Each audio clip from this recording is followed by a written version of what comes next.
الحمد للہ الذی ہدانا سواء الطریق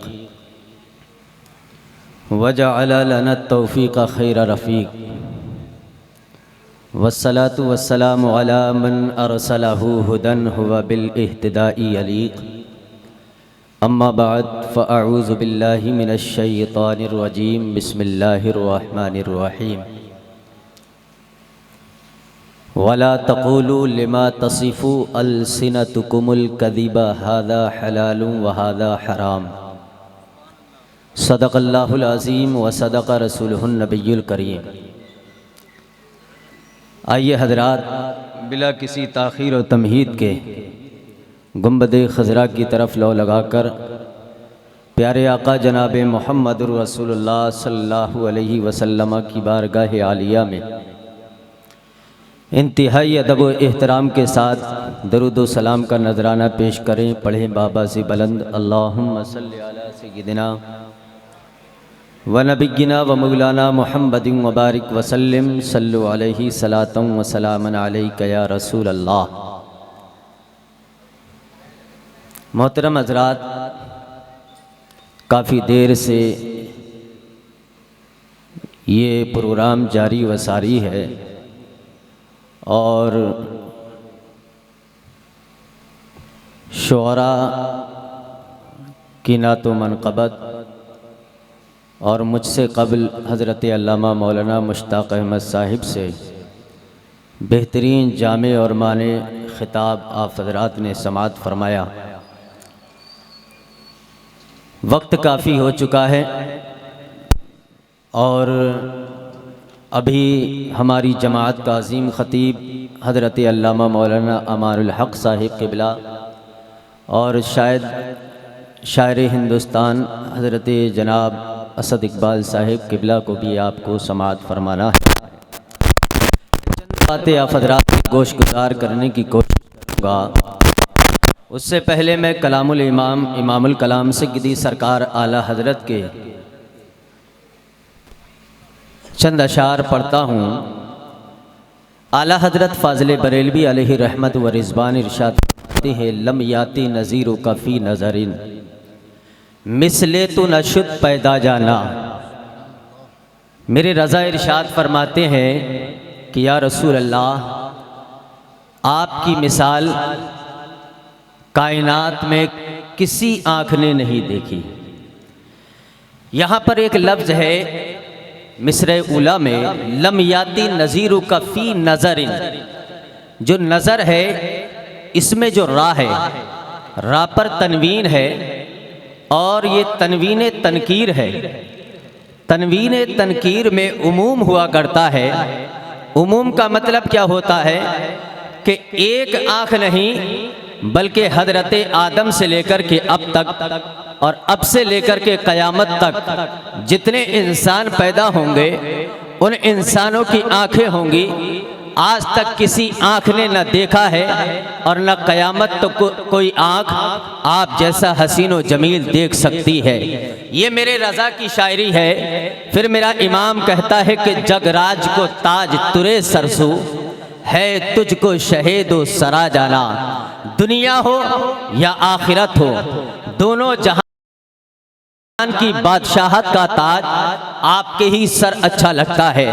آئیے میں آپ کے سامنے پیغمبر اسلام کی کمالات اور آپ کی عظمتوں کی چند باتیں آپ سے پیش کرنا چاہتا ہوں، اس لیے کہ وقت کافی ہو چکا ہے۔ میں تھوڑی تیزی کے ساتھ اپنی گفتگو کو آگے بڑھاؤں گا، لیکن آپ کی سماعتیں اگر میری طرف مبذول ہوں گی تو انشاءاللہ آپ کی معلومات میں اضافہ ہوتا ہوا نظر آئے گا۔ میں نے قرآن عظیم کے 14ویں پارے کی آیت مقدسہ تلاوت فرمائی۔ اللہ ارشاد فرماتا ہے کہ وَلَا تَقُولُوا لِمَا تَصِفُوا السنتکم الکذبا ھذا حلال وھذا حرام. اس کا مفہوم میں آپ کے سامنے بیان کر دیتا ہوں. اللہ کہتا ہے کہ تم اپنی جھوٹی زبان سے نہ کہو کہ یہ حلال ہے یا حرام ہے. یعنی بندے کو یہ اختیار نہیں کہ کسی چیز کو بغیر دلیل شرعی کے یہ کہہ دے کہ یہ چیز غلط ہے یا یہ چیز صحیح ہے. جب تک اس کے سامنے کوئی پروف نہ ہو, کوئی دلیل نہ ہو, کوئی اس کے پاس براہین کا انبار نہ ہو, تب تک وہ اس کو حرام یا حلال نہیں کہہ سکتا ہے۔ آج کا یہ روح پرور اجلاس عظیم الشان جشن آمد مصطفیٰ سجایا گیا ہے۔ آج ہم پر غیروں کی طرف سے بڑے اعتراض نمائندہ لوگ جو ہے ہماری طرف اعتراض پھینکا کرتے ہیں اور کہتے ہیں کہ یہ کہاں سے نکالا ہے؟ کیا صحابہ کرام کے دور میں یہ تھا؟ کیا تابعین نے یہ کیا ہے؟ کیا پیغمبر اسلام نے خود کیا ہے؟ میں کہتا ہوں کہ ہماری جماعت کا یہ عظیم قافلہ یہاں پر جمع ہے۔ انہوں نے آپ کو سینکڑوں سالوں سے ان کے اکابرین علماء کرام جو ہے انہیں دلیلیں دے رہے ہیں اور آج بھی احادیث موجود ہے۔ میں اس میں سے چند باتیں آپ کے سامنے پیش کرنا چاہتا ہوں۔ آئیے، پیغمبر اسلام ارشاد فرماتے ہیں، ترمذی کی حدیث پاک ہے، میرے آقا حجرہ عائشہ سے نکل کر کے آتے ہیں، مسجد نبوی شریف میں جلوہ گر ہوتے ہیں، آتے ہیں، صحابہ کرام بیٹھے ہوئے ہیں، آقا نے ارشاد فرمایا، ما اجلسکم، اے میرے صحابہ یہ بتاؤ تم کس بات کا جلسہ کر رہے ہو؟ آج لوگ کہتے ہیں کہ صحابہ نے آقا کی آمد کا جشن کہاں منایا ہے؟ میں کہتا ہوں کہ صحابہ نے بھی منایا ہے، میرے نبی نے بھی منایا ہے، اور نبی سے پہلے بھی انبیاء سابقین نے بھی پیغمبر اسلام کی آمد کا جلسہ اور جشن منایا ہے۔ آپ کہیں گے کیسے منایا ہے؟ آئیے اٹھا کر کے دیکھیے، حضرت عیسیٰ نے جب میرے پیغمبر کے بارے میں بشارت دی ہے تو کہتے ہیں مبشرم برسولی یاتی من بعد اسمہ احمد، میں آنے والے کی تمہیں بشارت دیتا ہوں، اس کا نام احمد ہوگا، آسمانوں میں احمد ہوگا، زمین پر محمد ہوگا۔ آئیے، حضرت عیسیٰ نے میرے آقا کا آنا ہی تو بیان کیا ہے، ہم بھی تو آنا ہی بیان کرتے ہیں، بس فرق یہ ہے کہ انہوں نے مستقبل کو بتایا تھا، ہم ماضی کو بیان کر رہے ہیں۔ انہوں نے آنے والا جو کام تھا اس کو بیان کر دیا تھا اپنے حواریوں کے سامنے، اور ہم جو بیان کر رہے ہیں قوم کے سامنے جو ہو چکا ہے وہ بیان کرتے ہیں۔ آئیے میں آپ کو اور دلائل پیش کر دیتا ہوں۔ میرے آقا کہتے ہیں ما اجلسکم، اے میرے صحابہ یہ بتاؤ آپ کس بات کا جلسہ کر رہے ہیں، آپ کس بات کا جشن منا رہے ہیں؟ صحابہ عرض کرتے ہیں یا رسول اللہ لأننا جلسنا ندعو اللہ ونحمدہ علی ما ہدانا لدیننا ومن به علینا۔ صحابہ کرام عرض کرتے ہیں یا رسول اللہ ہم اس بات کا جلسہ کر رہے ہیں کہ اللہ پاک نے جو ہے ہمیں اسلام عطا فرمایا ہے، آپ کی توسل سے آپ جیسی نعمت ہمیں عطا فرمائی ہے تو ہم اسی کا ذکر کر رہے ہیں، اسی کا جشن منا رہے ہیں۔ صحابہ کرام نے جب یہ کہا تو میرے پیغمبر نے ارشاد فرمایا واللہ ما اجلسکم الا لذالک، اے میرے صحابہ یہ تو بتاؤ کیا اللہ کی قسم تم اسی بات کے لیے بیٹھے ہوئے ہو؟ صحابہ عرض کرتے ہیں واللہ ما جلسنا الا لذالک، صحابہ کہتے ہیں یا رسول اللہ رب کعبہ کی قسم ہم جو بیٹھے ہیں تو اسی کے لیے بیٹھے ہوئے ہیں کہ پیغمبر اسلام کا ذکر کیا جائے، پیغمبر اسلام جیسی نعمت اللہ پاک نے ہمیں عطا فرمائی ہے اس کا ذکر کیا جائے، اس کا شکریہ ادا کر لیا جائے۔ اب میرے آقا ارشاد فرماتے ہیں اے میرے صحابہ واللہ لا اسلم استحلفکم بالتہمہ، آقا ارشاد فرماتے ہیں اے میرے صحابہ میں نے جو تم سے قسم لی ہے وہ کسی تہمت کی بنیاد پر نہیں لی ہے، ایسا نہیں ہے کہ مجھے تم پر بھروسہ نہیں ہے بلکہ بھروسہ ہے، لیکن میں نے جو قسم تم سے اٹھائی ہے اس کے اندر حکمت یہ ہے اتانی جبرائیل فاخبرنی ان اللہ یباہی بکم الملائکہ، آقا کریم نے ارشاد فرمایا کہ ابھی میں حجرہ عائشہ کے اندر جلوہ فگن تھا، جبریل امین میرے پاس آئے اور آ کر کے مجھے خبر دی اے یا رسول اللہ کہ آپ تو اندر جلوہ گر ہے، آپ باہر آ کر کے دیکھیے آپ کے غلام، آپ کے عاشق، آپ کے چاہنے والے آپ کی آمد کا میلاد کر رہے ہیں، آپ کی آمد کا جلسہ کر رہے ہیں۔ رب کعبہ کی قسم گویا کہ صحابہ کہہ رہے تھے کہ فضل رب العلا اور کیا چاہیے، مل گئے مصطفیٰ اور کیا چاہیے، جس کے ہاتھوں میں دامن مصطفیٰ کا ہے اس کو روزے جزا اور کیا۔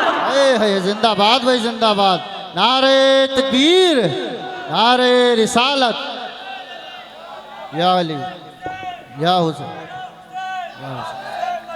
اب دیکھیے آگے میری بات سنیے، اب یہاں پر میں ایک دلیل اور دے دیتا ہوں.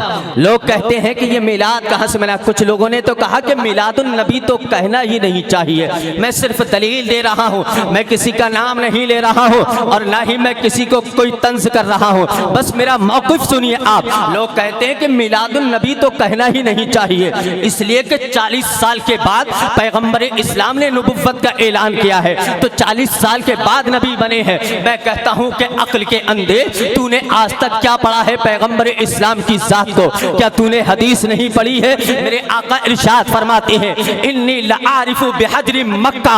آقا کریم کہتے ہیں کانا یسلم علیہ. آقا کریم ارشاد فرماتے ہیں میں مکہ کے اس پتھر کو بھی جانتا ہوں کہ قبل عنہ بعثا, جو میری نبوت کا اعلان کرنے سے پہلے مجھ پر درود و سلام پڑھا کرتا تھا. آپ دیکھیے تو صحیح, ابھی آقا کریم نے نبوت کا اعلان نہیں کیا ہے, پتھر بھی سلام پڑھ رہے ہیں میرے نبی پر, جانور بھی سلام کر رہے ہیں, شجر و حجر آپ کو سلام کر رہے ہیں. لیکن آج آدمی کہتا ہے میلاد النبی نہیں کہنا چاہیے. میں کہتا ہوں کہ 1400 صدیاں گزر گئی ہیں, آج تک کسی نے میلاد الولی نہیں کہا ہے. ہر شخص چاہے اپنا ہو یا بیگانہ اگر کہتا ہے تو یہی کہتا ہے کہ میلاد النبی ہے, جشن عید میلاد النبی ہے. آپ کہیں گے کہ آپ کیوں مناتے ہیں؟ آئیے میں آپ کو بتا دیتا ہوں. اب لوگ یہاں پر ایک اعتراض یہ کرتے ہیں کہ جس انداز میں صحابہ نے منایا ہے اسی انداز میں منا لینا چاہیے. نماز پڑھ لینا چاہیے, تہجد پڑھ لینا چاہیے, داڑھی رکھ لینا چاہیے, درود پڑھ لینا چاہیے, ذکر و اذکار کر لینا چاہیے. آئیے بخاری کی حدیث اٹھا کر کے دیکھیے, کتاب الشروط کے اندر ہے. کیا بیان فرماتے ہیں امام بخاری, وہ امام بخاری کہ جس نے 16 سال کے اندر بخاری شریف کو تصنیف فرمایا ہے. 9000 احادیث آپ نے بخاری کے اندر نقل فرمائی ہے. لیکن آپ کا طریقہ کیا تھا کہ جب بھی آپ بخاری لکھا کرتے تھے اس سے پہلے بخاری کی حدیث لکھتے تھے. جب آپ کو کہیں سے حدیث ملتی تھی اس سے پہلے کیا کرتے تھے؟ پہلے غسل کرتے تھے, اس کے بعد 2 رکعت نماز نفل پڑھا کرتے تھے, اس کے بعد حدیث لکھا کرتے تھے.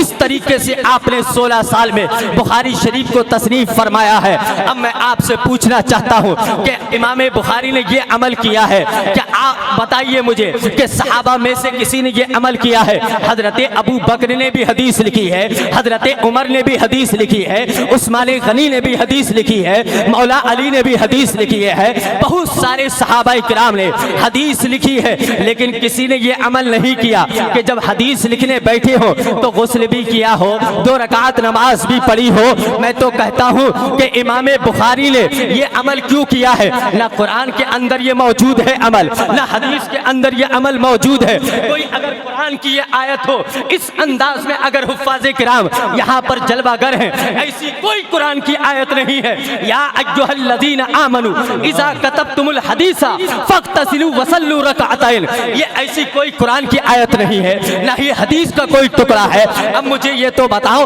امام بخاری نے یہ کام کیوں کیا ہے جب نہ قرآن میں ہے, نہ حدیث میں ہے, نہ خلفائے راشدین کے اقوال میں ہے, نہ ان کے اعمال میں ملتا ہے کہ جب حدیث لکھنا ہے تو حدیث سے پہلے غسل بھی کرنا ہے, حدیث سے پہلے آپ کو 2 رکعت نماز بھی پڑھنا ہے.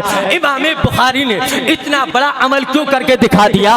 اب مجھے یہ تو بتاؤ کہ اب امام بخاری کی روح سے اگر آپ سوال کریں گے تو عالم تصور میں آپ کو جواب ملے گا.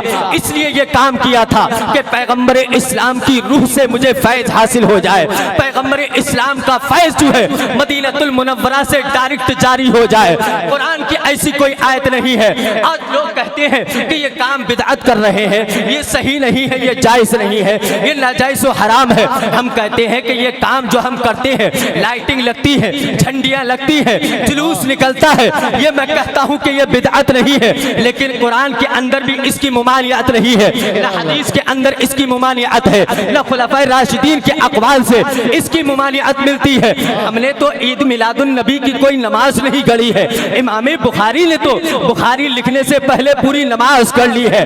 اب میں کہنا یہ چاہتا ہوں کہ جب امام بخاری نے ایسا ایک نیا کام کیا ہے, آپ ہی تو کہتے ہیں بدعت کی تعریف یہ ہے کہ کوئی نیا کام ایسا ہو کہ جو مذہب اسلام کا شعار سمجھ کے کیا جائے اور ثواب سمجھ کر کے کیا جائے, اسی کو بدعت کہا جاتا ہے. اللہ الصمد. اب مجھے بتاؤ امام بخاری نے جو عمل کیا ہے نہ قرآن میں ہے, نہ حدیث میں ہے, نہ اقوال صحابہ میں ہے, تو آپ کے نزدیک امام